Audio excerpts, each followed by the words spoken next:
नमस्कार साथियों। आइए आज जयशंकर प्रसाद की कहानी छोटा जादूगर के बहाने हम बाल मनोविज्ञान पर बात करते हैं। जयशंकर प्रसाद की यह कहानी देशकाल आज़ादी से पहले की है। आपने प्रेमचंद की ईदगाह पढ़ी होगी। ईदगाह की पद्धति में तो नहीं, थोड़ी साम्यता तो मिलती है, पर कथा विन्यास में थोड़ा परिवर्तन है, अलगाव है। जयशंकर प्रसाद की अपनी नैरेटिव शैली है, यानी नरेशन साथ साथ चलता है। बालक के मन में उतरकर उसकी भीतरी गुण स्वभाव को पकड़ना, समझना और उसका एक खाका उतार देना पूरी कहानी में, दरअसल जयशंकर प्रसाद की अपनी नैरेटिव शैली है। ये वो कहानी में वाचक की तरह मौजूद रहते हैं, कहानी का ज़रूरी हिस्सा है। अब आप देखें कि कहानी का आरंभ होता है, कोलकाता का एक कार्निवाल चल रहा है। लेखक अपनी छुट्टियां मनाने के उद्देश्य से वहां जाता है और कार में घूमते हुए उसकी नज़र एक बालक पर पड़ती है जो बहुत देर से लोगों को दूर से ही देख रहा है। लेखक उसके पास जाता है और उससे बात करने की कोशिश करता है। बालक सब तमाशे वालों को दोयम दर्जे का बताता है और कहता है, अच्छा तो मैं ही दिखा सकता हूँ, मतलब जादूगर, इसे छोटा मोटा ना समझें, मुझे जादू इन सब से बेहतर आता है। दूसरों का मनोरंजन करना, दूसरों का मन लुभाना, दूसरों की भीतर की पीड़ा को निकाल देना। दरअसल वो बालक बड़े रुआब से कहता है, बड़े आत्मविश्वास से कहता है कि यह तो मुझे ही आता है, और सबको हकाता है, बुलाता है, आइए आइए बाबूजी, आपको तमाशा दिखाऊं। बालक की ओर बढ़ता है लेखक, और न केवल बढ़ता है तमाशा देखने के लिए, बल्कि उसमें जिज्ञासा धीरे धीरे जयशंकर प्रसाद की होने लगती है और वह बच्चे के घर वालों के बारे में भी जानना चाहता है। बालक बताता है कि उसके माँ और बाबूजी हैं। बाबूजी स्वतंत्रता सेनानी होने के कारण जेल में है और माँ बहुत बीमार है। इसीलिए उम्र से पहले सयाना होकर, परिपक्व होकर बच्चे को खेल दिखाकर कुछ थोड़े पैसे जोड़ने पड़ते हैं और अपने घर की देखभाल और अपने माँ की देखभाल इतनी छोटी सी उम्र में वह बालक कर रहा होता है। लेखक उसे शरबत पिलाने का आग्रह करता है, पर बालक छोटा जादूगर बड़ा स्वाभिमानी है। वह कहता है, पहले मेरे खेल में भागीदार हों, मेरे खेल और तमाशे को देखें, फिर मैं आपके साथ साथ चलता हूँ, आपका सहयात्री बनता हूँ, आपका मित्र बनता हूँ। जयशंकर प्रसाद वस्तुतः उस बच्चे से मित्रता गांठ लेते हैं। अब वह क्योंकि खेल तमाशा बच्चा होकर, देखिए खेल तमाशे जो हैं ये बच्चों के लिए बनाए गए हैं, बच्चों के मनोरंजन के लिए बनाए गए हैं। अब वह बच्चा होकर दरअसल खेल तमाशा देख नहीं पाता, तो लेखक को बड़ी संवेदना होती है, बड़ी सहानुभूति, बड़ी ममता होती है बच्चे के प्रति, और वह उसके लिए कुछ रिंग खरीदता है, 10-20 रिंग खरीद देता है और छोटा जादूगर को लेकर कहता है कि चलो खिलौनों में डालो और जिस खिलौने पर पड़ा वो तुम्हारा। इस तरह वह बाकी खिलौनों में भी लगातार अपनी उस्तादी, अपना बेबाकपन, बिंदासपन और अपना आत्मविश्वास, छोटा जादूगर के मन में जो आत्मविश्वास है दरअसल साथियों, यही उसको प्रभावशाली बनाता है। ये उसके चरित्र का बहुत अहम हिस्सा है। अब जहाँ भी निशाना लगाना हो, ताश पहचानना हो, खेल तमाशा हो, हर खेल तमाशे में छोटा जादूगर अपना पारंगत है। इनाम पर इनाम जीतता जाता है, खिलौने जीतता जाता है, और लेखक छोटा जादूगर से और अधिक प्रभावित होता जाता है। लेकिन जयशंकर प्रसाद, जैसा कि मैंने आपसे कहा कि अपनी कहानियों में हमेशा मौजूद रहते हैं, नरेटर के तौर पर नरेशन कर रहे होते हैं साथ साथ, इसीलिए नैरेटिव शैली है। जहाँ पहला बिंदु आपने समझा कि बाल मनोविज्ञान है, बालक के मन में उतरना, उसकी भीतरी उथल पुथल को, उसकी बेचैनी को, बाल सुलभ चेष्टाओं को पकड़ना, बालक का वो आत्मविश्वास, वो ठसक, वो बिंदासपन, वो बिलौसपन, जयशंकर प्रसाद वो सब तो पकड़ते ही हैं। लेकिन जयशंकर प्रसाद यह भी देखते हैं कि जब ज़रूरतें बढ़ जाती हैं घर की, परिवार की, माँ बाप की, तो छोटी सी उम्र में एक बच्चे को कैसे परिपक्व बना देते हैं अपनी कहानी में।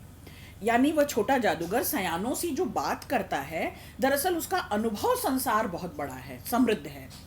अनुभव संसार के तौर पर ही, यानी इस दुनिया की बेलागी बेलगाव को उस बच्चे ने पहचाना है। अपने घर परिवार ही नहीं, आस पड़ोस और समाज से उसको एक तरह की विरक्ति है, जिसने किसी ने उसे सहेजा नहीं, संभाला नहीं, कोई सहयोग नहीं दिया। तो बालक विरक्त हुआ है और उम्र से पहले सयाना हो गया है। जयशंकर प्रसाद ये दिखाते हैं। ईदगाह में हामिद भी थोड़ा सा चतुर और सुजान है, लेकिन छोटा जादूगर अपने अनुभवों से और अपनी पारिवारिक जिम्मेदारियों से हामिद से कहीं अधिक परिपक्व दिखाई देता है। ठीक है, तो छोटा जादूगर अपनी झोपड़ी की ओर जाता है, जहां माँ की मरणासन अवस्था है। माँ भयंकर रूप से बीमार है और यहीं पर आकर कहानी समाप्त होती है। लेकिन कहानी वस्तुतः समाप्त होती नहीं। ये कहानी हमारे भीतर यात्रा करने लगती है। हम इन परिस्थितियों को जैसे जैसे देखते हैं और जैसे जैसे कथाक्रम में छोटा जादूगर के साथ आगे बढ़ते जाते हैं, कहानी के समापन में दरअसल एक नई कहानी हमारे भीतर चलने लगती है। किन परिस्थितियों ने छोटा जादूगर को परिपक्व बनाया, उम्र से पहले सयाना बनाया, जिम्मेदारियों की ऐसी बड़ी बड़ी बातें करना सिखाया, आत्मविश्वास से लबरेज छोटा जादूगर किस प्रकार अपनी बीमार माँ की सेवा के लिए, शुश्रूषा के लिए, खान पान के लिए, भरण पोषण के लिए पूरे एक जिम्मेदार पुरुष की तरह बातचीत करता है कि उसके देखभाल की जिम्मेदारी मेरी है।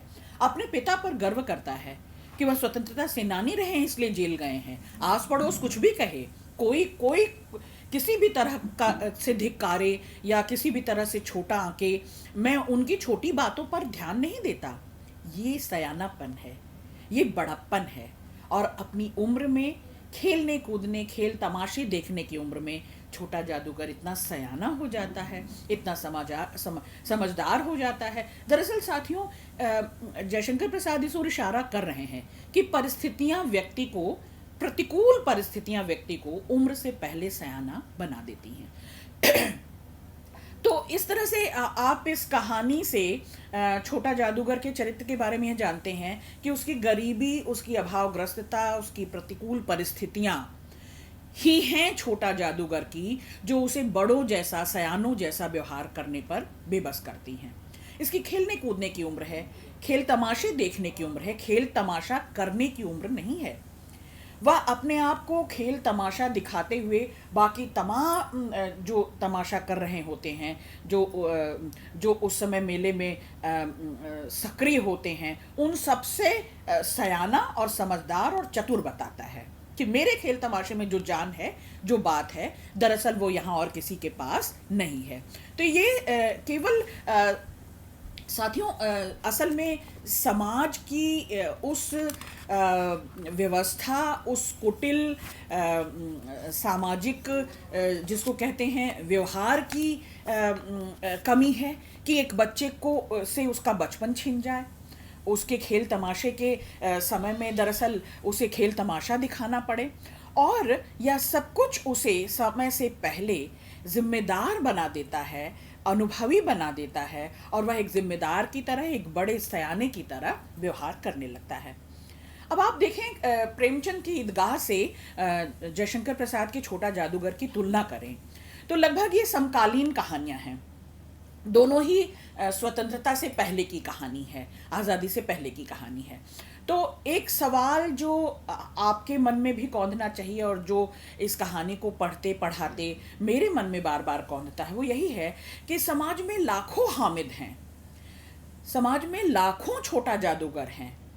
क्या वजह है कि आज भी वो परिस्थितियां ज्यों की त्यों विकराल हैं? क्या वजह है कि आज आज़ादी के इतने वर्षों बाद भी हम इस गरीबी से, इस अभावग्रस्तता से उबर नहीं पाए हैं? और मनोविज्ञान एक संकट की ओर भी इशारा करता है कि इस तरह से अगर बच्चों का बचपन छिन जाएगा, उनकी मासूमियत छिन जाएगी, उनके खेलने खाने की उम्र में, खुद के भरण पोषण की उम्र में दरअसल परिवार के भरण पोषण की चिंता अगर सताएगी, अभावग्रस्तता और बीमार माँ की जिम्मेदारी और उसकी दवा और इलाज का जिम्मा उठाना छोटा जादूगर की को वो ये राह है। छोटा जादूगर और करे क्या, करे तो करे क्या?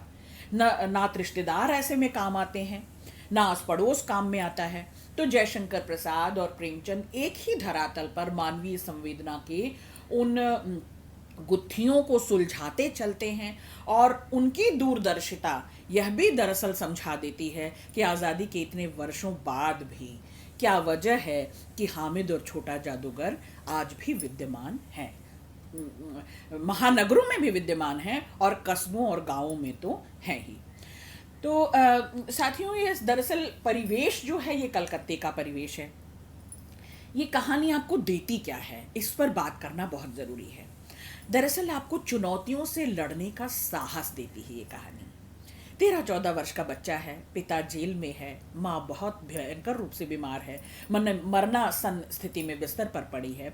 अब ऐसे में माँ का भरण पोषण करे, परिवार की जिम्मेदारी संभाले और खेल तमाशा दिखाकर जीविका परिवार के लिए अर्जित करे। तो जीविका कमाना बड़ों का काम है, माने भरण पोषण करना घर परिवार का बड़ों का काम है। लेकिन लेखक ये कहते हैं कि बालक की आवश्यकता ने उसे शीघ्र ही बहुत चतुर और सयाना बना दिया। संसार की यही निर्ममता, दरअसल आपको सेंसिटाइज किया जा रहा है, आपको संवेदनशील बनाया जा रहा है कि छोटे बालक की मनस्थिति को जयशंकर प्रसाद पकड़ते हैं। कार्निवाल का मैदान जगमगा रहा है, बच्चे को लालच होता होगा खेल तमाशा देखकर, उसे और खेल और खिलौनों से खेलने की इच्छा हो रही होती होगी, लेकिन उसके भीतर जो विषाद है समाज का दिया हुआ, जो उस विषाद को भी बड़े धैर्य से, बड़े धीरज से और बड़ी सहन शक्ति से वह अपने भीतर समेटे हुए है। तो दरअसल लेखक को यह बात खटकती है, हम सबको यह बात खटकती है कि जिस उम्र में खिलंदड़पन होना चाहिए, बिलौस होना चाहिए, जिस उम्र में उसे मिठाइयाँ ललचाती हों, खिलौने ललचाते हों, इस उम्र में वह परिवार का भरण पोषण कर रहा है। तो यह सब ठीक नहीं लगता, लेकिन करें क्या। उसकी हालत लेखक देखता है, फटा कुर्ता पहने है, गले में सूत की रस्सी लटकाए है, जेब में ताश के कुछ पत्ते हैं, और वह अपनी अभावग्रस्तता को दरअसल किसी को एहसास नहीं कराता। इसलिए आत्मविश्वास के साथ साथ साथियों आप ये ज़रूर देखें कि वह स्वाभिमानी है। वह अपने गरीबी को गर्व से जीता है, वह स्वाभिमान से जीता है अपनी उन परिस्थितियों को, और समाज के प्रति विरक्ति तो है, घर परिवार आस पड़ोस और नात रिश्तेदार के प्रति भी उसके मन में विरक्ति है, लेकिन वह कोई कहीं कटुता या कहीं विषाद या कहीं कोई कड़वापन, कड़वाहट जो है व्यक्ति इस तरह से नहीं करता। तो खैर तमाशा देखने वाले बढ़ते जाते हैं। उसके खेल तमाशे में एक नए तरह का रंग होता है, प्राण होते, जान होता है। और लेखक व्यंग्य में उसे कहता है कि तुम तमाशा नहीं देखते, खेल के तमाशे में आए हो, मेले में आए हो और तमाशा नहीं देखते। तो वह शरबत पीते हुए यह कहता है कि तमाशा देखने नहीं, दिखाने आया हूँ, कुछ पैसे कमाने आया हूँ, पैसे घर ले जाऊंगा तभी तो माँ का दवा और इलाज होगा। मुझे शरबत न पिलाते आप, मेरा खेल तमाशा ही देख लेते, और खेल तमाशा देखकर अगर आपने मुझे कुछ सहायता कर दी होती तो मुझे अधिक प्रसन्नता होती। तो साथियों, इस कहानी में दरअसल जयशंकर प्रसाद उसके आत्मविश्वास के साथ साथ, उसके धीर गंभीर स्वभाव के साथ साथ दरअसल उसका स्वाभिमान भी आपको दिखा रहे हैं कि कठिन परिस्थितियों में भी, विपरीत परिस्थितियों में भी सबसे छूटा छिटका हुआ वह बालक किसी के आगे हाथ नहीं पसारता, कोई किसी तरह का जिद या हठ नहीं करता। साथियों, ये बड़ी बात है और जयशंकर प्रसाद इस ओर इशारा कर रहे हैं, और ये हमें ध्यान देना ही चाहिए कि इस कहानी का मूल संवेद्य ही यही है। क्या? बालक का स्वाभिमान, उम्र से पहले सयाना हो जाना। तो ये समाज कैसा है, जयशंकर प्रसाद का समाज कैसा है, और आज का भी समाज, और इसमें भी क्या तब्दीली आई, क्या बदलाव आया। समाज मूल्य विहीन है। मूल्य कहते हैं बेटा वैल्यूज, नैतिक मूल्य। क्या? कि बड़ों का आदर, छोटों का सत्कार, छोटों से प्रेम दुलार, छोटों का भरण पोषण, उनकी साज संभाल, है ना, उनकी सुरक्षा करना, संरक्षण करना, हर बच्चे को भरपेट भोजन मिले, हर बच्चे का बचपना जीवित रहे, बचा रहे। लेकिन यह मूल्यविहीन समाज है और ऐसे समाज में छोटा जादूगर की कहानी शीर्षक से ही स्पष्ट है, रखकर उसके चरित्र को उद्घाटित कर जयशंकर प्रसाद आपको और सेंसिटाइज करते हैं और संवेदनशील बनाते हैं कि देखो समाज का रवैया और बालक का रवैया, स्वाभिमान उसमें कूट कूट कर भरा है, ऐसा मैंने आपको बताया। काम के बदले वह पैसा चाहता है, इसीलिए कहता है बाबूजी आप खेल तमाशा मेरा देख लेते, ये मुफ्त का शरबत ना पिलाते, इससे मुझे इतनी खुशी नहीं हो रही है जितनी कि आप मेरा तमाशा देखते और उसके बदले में कुछ पैसा देते। तो जो उम्र खेल तमाशा देखने की है, उस उम्र में दायित्व का बोझ, जिम्मेदारियों का बोझ उसकी सचेतता और उसकी सचेतनता को भी दिखाती है। आर्थिक अभाव में पला बढ़ा है यह बच्चा, पारिवारिक जिम्मेदारियों को निभाना जानता है और इन सबके बीच, इन परिस्थितियों में घर्षण करता हुआ, इन परिस्थितियों से जूझता हुआ दरअसल साथियों यह उसका बचपना छिन जाता है।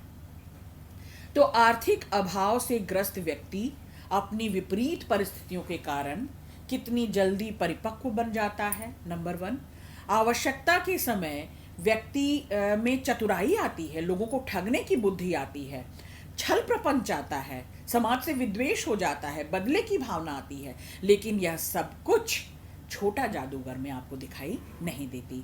वह बड़ा स्वाभिमानी बालक है, अपने काम को लेकर विश्वास से भरा है, इसलिए मैंने आपको कहा कि आत्मविश्वास से भरा हुआ व्यक्ति है। अपना परिचय ही वो इस तरह कराता है, देखें आप, मैं हूं छोटा जादूगर। लेखक को लगता है कि बच्चा अभिमानी है, मैंने इस तरह से अब इतने अभिमान से कहता है, लेकिन वह अपनी जीविका के जिजीविषा और जीविका दोनों के साधन को और अपने धैर्य को पहचानता है, क्योंकि वह पारिवारिक उत्तरदायित्व को बखूबी पूरा कर रहा है, क्योंकि वह खेल तमाशा दिखाकर अपने परिवार का उत्तरदायित्व निभा रहा है, क्योंकि वह जीवन की कठिनाइयों का समाधान खोजने में समर्थ है। इसीलिए उसे अपने तमाशे पर, अपने खेल पर पूरा का पूरा भरोसा है। हर निशाना उसका अचूक होता है, इतना आत्मविश्वास से वो भरा हुआ है। तो खेल, खिलौने और इन सब चीज़ों से आगे बढ़कर जब वह तमाशा दिखाने की बात करता है, लेखक से मित्रता का संबंध बना लेता है, तो लेखक को बार बार ऐसा संदेह होता है कि ये बच्चा कहीं कुछ झूठ तो नहीं बोल रहा, पारिवारिक जिम्मेदारियों का बहाना बनाकर कहीं करीब तो नहीं आ रहा, इसे नज़दीक से देखा जाए, जाना जाए, समझा जाए कि जो कुछ ये कह रहा है क्या यह सही है। तो लेखक दरअसल उसका पीछा भी करता है। साथियों, भ्रम करना, संदेह करना, ये एलीट क्लास का, संभ्रांत क्लास का, पढ़े लिखे समाज का, हम जैसों का दरअसल एक मानसिक विकृति है। इस मनोविज्ञान की ओर भी जयशंकर प्रसाद इशारा कर रहे हैं कि हम बड़ी जल्दी दूसरों पर भ्रम और संदेह पैदा कर लेते हैं अपने भीतर। तो छोटा जादूगर का पीछा करता है जयशंकर प्रसाद छोटा जादूगर का पीछा करते हैं कि जानूं तो कि जिस बारे में इतनी बड़ी बड़ी डींगे हाँक रहा है उसमें कितनी सच्चाई है, उसे जानने की ज़रूरत है। तो जयशंकर प्रसाद दरअसल इस कहानी में यह भी साथियों बहुत ज़रूरी है जानना आपको कि लेखक दरअसल छोटा जादूगर जो है वो लेखक की स्मृतियों का हिस्सा है, ज़रूरी हिस्सा है। जयशंकर प्रसाद की भेंट मुलाकात कभी ऐसे बच्चे से हुई है, उस बच्चे के बारे में दिलचस्पी बढ़ी, जिज्ञासा बढ़ी, और न केवल दिलचस्पी जिज्ञासा बच्चे के बारे में बढ़ी बल्कि उसके परिवार को उन्होंने जानना चाहा। तो ऐसा लगा जयशंकर प्रसाद को कि इसके खेल तमाशे में इसकी जो ठसक है, जो प्राण है, कि ये बेजान खिलौनों में भी प्राण फूंक देता है, और जिस खिलंदड़पन से, जिस आत्मविश्वास से लबरेज होकर खेल दिखाता है, दरअसल एक दिन वह यह खेल दिखाता तो है, बेमन से दिखाता है तमाशा, और जब बेमन से दिखा रहा होता है तमाशा, जब उसके खिलौनों में प्राण नज़र नहीं आते, उसके स्वर में भी वो आत्मविश्वास नहीं झलकता, तो जयशंकर प्रसाद को 1 मिनट के लिए संदेह होता है। और जयशंकर प्रसाद सोचते हैं कि देखें तो कि आज क्यों ऐसी प्रतिकूल परिस्थितियां हैं, आज ऐसी कौन सी बात है जिस पर इस बच्चे के खेल में जान नहीं है। आज यह बच्चा पूरे मन से खेल नहीं दिखा रहा, बेमन से तमाशा कर रहा है। और दरअसल साथियों, पीछा करने पर, झोपड़ी में जाने पर लेखक देखते हैं कि बच्चे की माँ बिस्तर पर मरणासन्न है, आखिरी सांसें गिन रही है, अपने बच्चे का इंतज़ार कर रही है, और वह बच्चा, उसका सच, उसकी यंत्रणा, उसकी पीड़ा, उसका अभाव, सब कुछ जयशंकर प्रसाद के आंखों के सामने आ जाता है जब माँ का वह स्वर सुनता है कि आ गए बेटा, आने में तुमने देर लगा दी, मतलब अब ये आखिरी सांसें माँ भर रही है। ऐसी पीड़ा, इस पीड़ा का बखान, इस पीड़ा को जयशंकर प्रसाद इसी पीड़ा पर दरअसल कहानी ख़त्म कर देते हैं साथियों।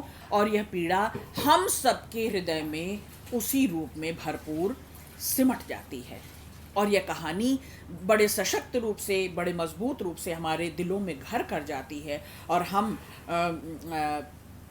उसके खिलौनों की रूठी बिल्ली को, गुड़िया के ब्याह की तैयारी को, उसके ताश के तमाशों को दरअसल अपने हृदय में वेदना की तरह, जो सुख वो उत्पन्न करता है मेले में, जो अपने खेल तमाशे से लोगों का मनोरंजन करता है, दरअसल वो मनोरंजन और वो सुख हमारे भीतर करुणा का रूप ले लेती है, हमारे भीतर वेदना का रूप ले लेती है, और हमारे रोम रोम में वह पीड़ा और वेदना भर देती है।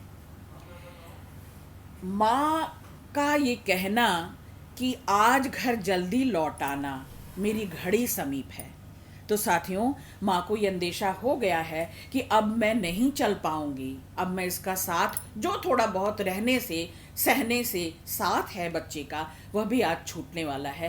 कितनी मार्मिक पंक्ति है ये कि आज तुरंत लौट आना खेल तमाशे से, आज तुरंत लौट आना घर मेले से, आज मेरी घड़ी समीप है कि मैं रहूं या न रहूं। तो कहानी का ये अंत जो है साथियों बड़ा मार्मिक है, और वह उसकी सहज संवेदना जो है हमारे भीतर करुणा और संवेदना भर देती है। और प्रसाद की कहानी यहीं ख़त्म नहीं हो जाती, छोटा जादूगर यहीं ख़त्म नहीं हो जाती, बल्कि छोटा जादूगर कहानी हमारी स्मृतियों का अटूट हिस्सा बन जाती है, हमारी वेदना और करुणा को उभारने में और लबालब कर देने में, भरपूर कर देने में सहायक होती है। तो आज के लिए छोटा जादूगर की ये मूल संवेदना। अगली कक्षा में मैं शिल्प पर और छोटा जादूगर के चरित्र पर ज़रूर बात करूंगी। बहुत शुक्रिया।